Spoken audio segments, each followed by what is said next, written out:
Hey there, in this exercise I'm going to be demonstrating the Romanian deadlift. Now I'm going to demonstrate it with a very light bar because I want you to make sure that you have your form correct so that you don't injure yourself.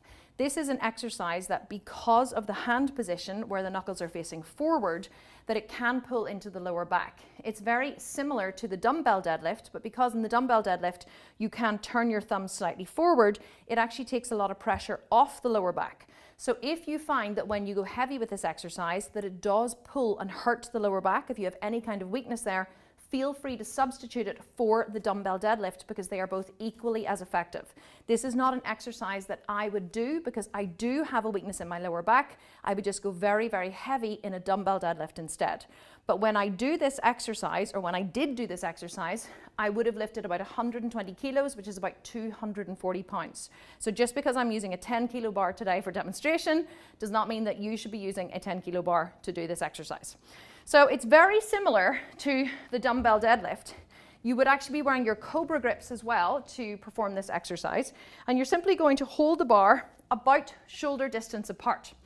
And you would roll your shoulders back, exactly the same as the dumbbell deadlift. Feet are about hip distance apart. And you're simply going to push the hips back and lower the bar down. So chest high, draw up on the pelvic floor, draw the navel to the spine, roll the shoulders back, chest high.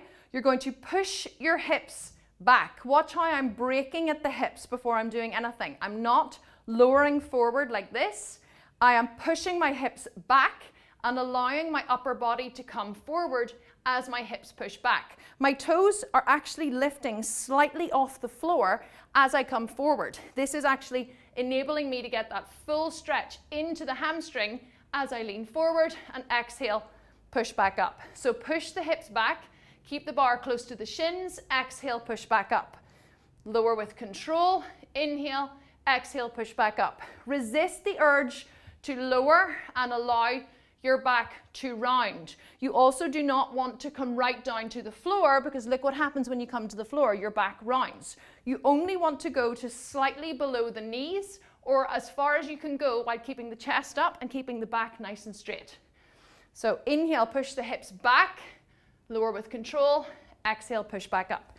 Keeping the shoulder blades squeezing together the entire time. And remember, if this exercise does not cause you any pain, you need to go heavy in order for it to be effective. It is a hamstring and a back exercise. Great for strengthening the back, but great for building the glutes and the hamstrings.